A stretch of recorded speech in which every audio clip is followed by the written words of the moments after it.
I visited this children's grand park this morning because I wanted to play some piano for a couple of hours, maybe. I couldn't bother to rent a whole piano practice room because it cost me too much. I'm living alone and I can't afford it. It costs like $10 per hour, which is not a good deal. So I googled up some places where I could play piano for free, public pianos, and one was pretty nearby my place, about 10 to 15 hours. I mean, 10 to 15 minutes by walking. My bad. I walked up there, realized there were many people around me, around the area, many couples, families, obviously, since it's a children's grand park. And I realized I might have chosen a wrong time, wrong day, because today was Sunday. Sunday in the morning, children's grand park. There was just so many people. It was so crowded and wasn't something that I was expecting. I just sat down there on the bench nearby the piano. There were kids playing piano, taking their turns. So I didn't bother going there and practice the songs that music that I know.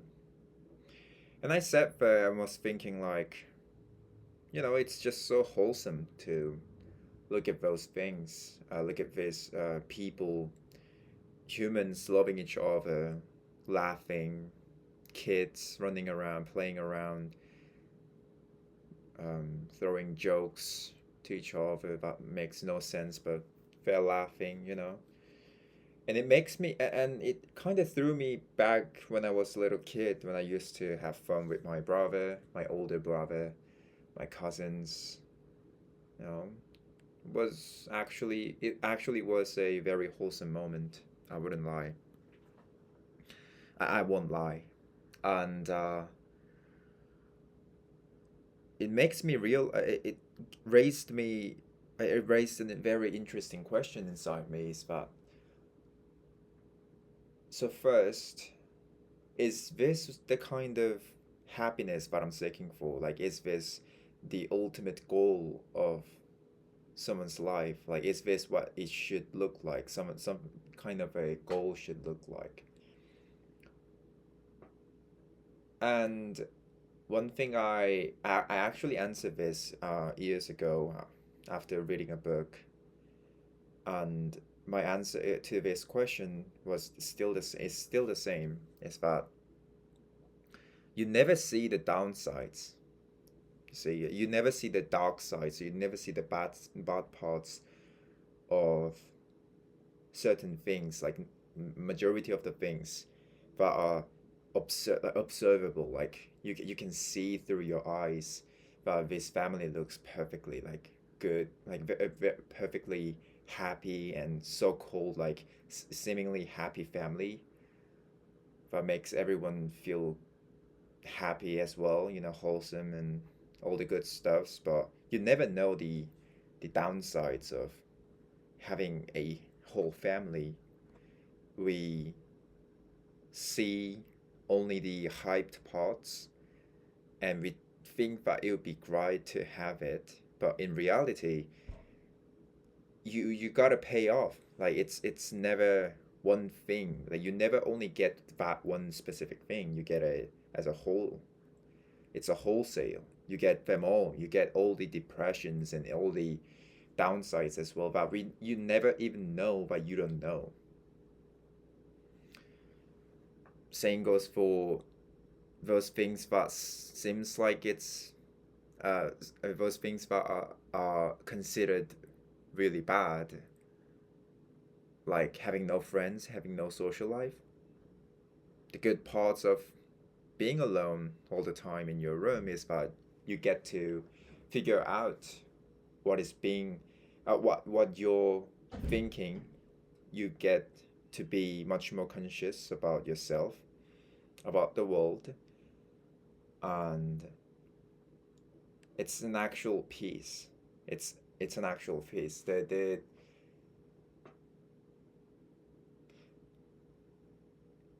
neediness of having the neediness, the feeling of having to converse, having to communicate what's going on inside your brain into the closest ratio, like 1 to 1, through your mouth, like speaking it out loud, like through language, like through your brain. It's actually very flawed. It's not a it's the best system we've have, but it's not it really fails in many ways. It contradicts, and it's not a good way of having an actual conversation with another person. It sometimes makes serious misunderstandings, and it's all gone when you're alone. You just sit with your thoughts, minutes, hours, as you want. So I I'm not gonna lie, it's just like I don't think it's contradicting. Like I don't think I'm contradicting myself when I say that I was feeling just good. Like I was feeling good and kind of happy just looking at those the site that I described early, because it's not like just because you understand how hunger works, how anger works, like all the dopamine, I mean, all the brain systems work, like neurological things, and so that makes you mad in certain situations, that makes you that makes you sad, that makes you feel depressed or whatever, so on and so forth. It doesn't escapes you, like it doesn't get you out of the cycle. So even if you understand why hunger works, you're always going to be hungry. Like it's nonsense. I think it's a very flawed argument to say if it's contradicting my belief.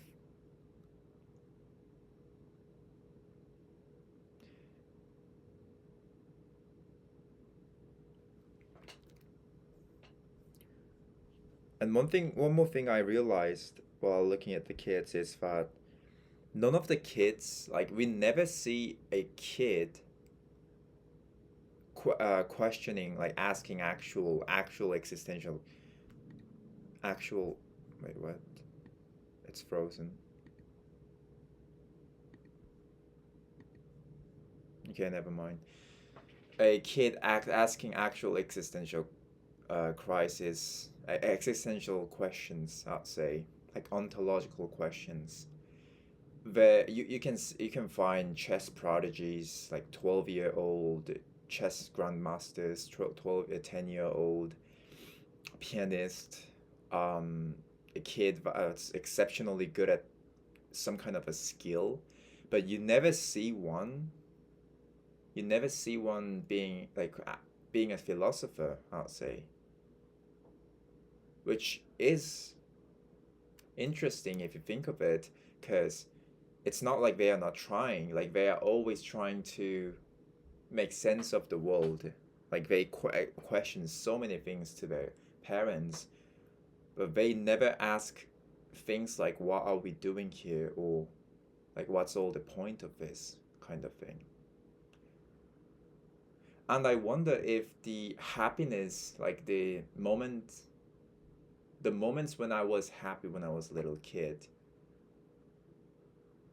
and right now, if I compare the moments when I'm happy right now, like there's a huge gap. Like it's uncomparable. Like it's unmatched. You can't compare this to happiness as one.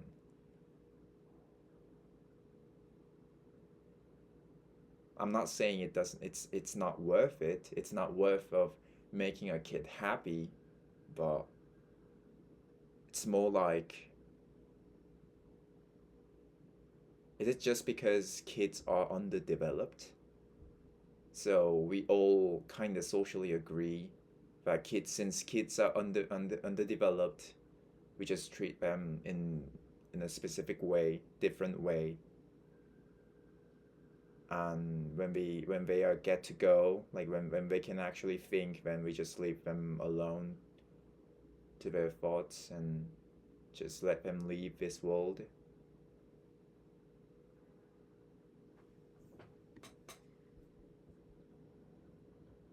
At the end of the day, I think it's leaving really has nothing to do with what's real. Like reality isn't the reality about we actually talk about, especially in this society. It's not real. Like what you're talking about isn't real. Like living, once you put the put living inside the equation of reality, it fails. Like it errors. Living by itself, like the meaning by itself, contradicts everything about the reality. In order to live, you have to sacrifice something, like at least something. Any kind of beliefs contradicts, has critical flaws.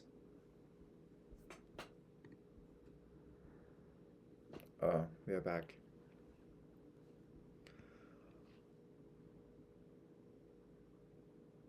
So as I was saying, I went to this park, I visited this park.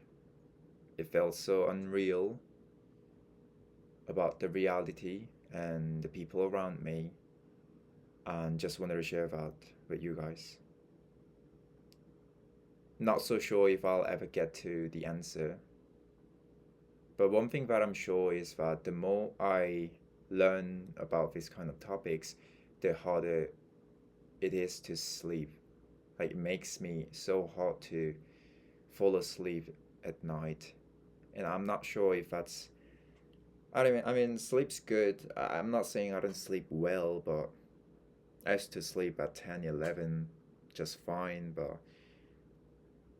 now I just put my head on the bed, things just starting, things are just like starting to feel like what am I doing? Sleeping, okay, early, good, but what for kind of thing.